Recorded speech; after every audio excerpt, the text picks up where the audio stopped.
Devadurga petrol ಪಂಪಿನಲ್ಲಿ ನೋಡ್ತಿರ್ಬೋದು ಈ ಥರ ಕ್ಯಾನ್ ಅವ. ಈಗಾಗಲೇ ಇಷ್ಟೆಲ್ಲ ಜನ ನಿಂತ್ಕೊಂಡದ. ಈಗಾಗಲೇ ಮತ್ತೆ ಡೀಸೆಲ್ ಆಯ್ತು ಅಂತ ಹೇಳ್ತಾರೆ. ರಾತ್ರಿಯಾಗಲಿ ಅಂತ ಕುಂತಾರ. ಬೆಳಗ್ಗೆ ಮುಂಜಾನೆ ಆಗ 5 ಗಂಟೆಗೆ ಬಂದು ಕುಂತು ನೋಡಿ, ಇಲ್ಲಿದ್ದು 5 ಗಂಟೆಗೆ ಇದೆಲ್ಲ ಕ್ಯಾನ್ ಹೋಗ್ಯಾವ. ಈಗೆಲ್ಲ ಮತ್ತೆ ಡೀಸೆಲ್ ಆಯ್ತು, ಯಾಕೆ ಕುಂತಿರು ಹೋಗ್ರಿ ನಾಳೆ ಮುಂಜಾನೆ ಬರ್ರಿ ಅಂತಾರ. ಹಿಂಗಾದ್ರೆ ವ್ಯವಸಾಯ ಹೆಂಗೆ ಮಾಡ್ಬೇಕು? ನಾವು ಇಲ್ಲಿ ಡೀಸೆಲ್ ತರಕ 2 ದಿವಸ ಆದ್ರೆ ಮುಂದೆ ನಾವು ಗಳೆ ಒಕ್ಕಲ್ತಾನೆ ಎಲ್ಲಿ ಮಾಡ್ಬೇಕು? ಈ ಪರಿಸ್ಥಿತಿ ಬಂದದ. ಇದಕ್ಕೆ ಕೇಂದ್ರ ಸರ್ಕಾರ ಇರ್ಬೋದು, ರಾಜ್ಯ ಸರ್ಕಾರ ಇರ್ಬೋದು, ಇದಕ್ಕೆ ತಗೋಬೇಕು ಗ್ರೂಪ್. ರೈತರಿಗನ ಒಂದು ಈ ರೀತಿ ಆಗ್ತು ಅಂತೇಳಿ ಒಂದು ಇದು ಮಾಡ್ಬೇಕು.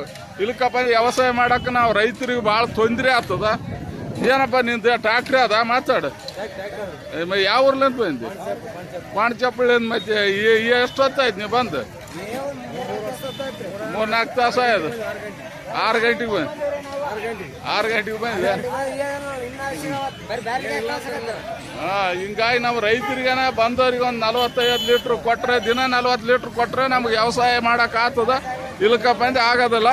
ಇದು ಸೂಕ್ತ ಕ್ರಮ ತಗೋಬೇಕು. ತಾಲೂಕಾ ಆಡಳಿತ ಅಧಿಕಾರಿಗಳು ಸಹ ರೈತರಿಗೆ ಒಂದು ದಿನ 40 ಲೀಟ್ರ್ ನಮ್ಗೆ ಡೀಸೆಲ್ ಬೇಕೇ ಬೇಕು ವ್ಯವಸಾಯ ಮಾಡಕ್ಕೆ.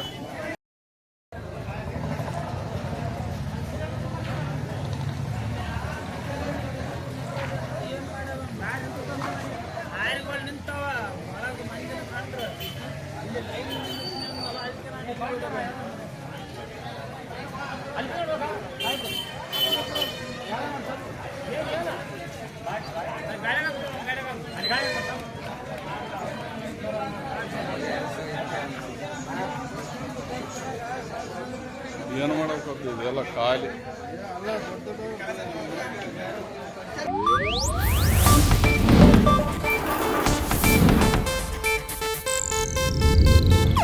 ಇದು ಏಷ್ಯಾನೆಟ್ ನ್ಯೂಸ್ ನೆಟ್ವರ್ಕ್ ಪ್ರಸ್ತುತಿ.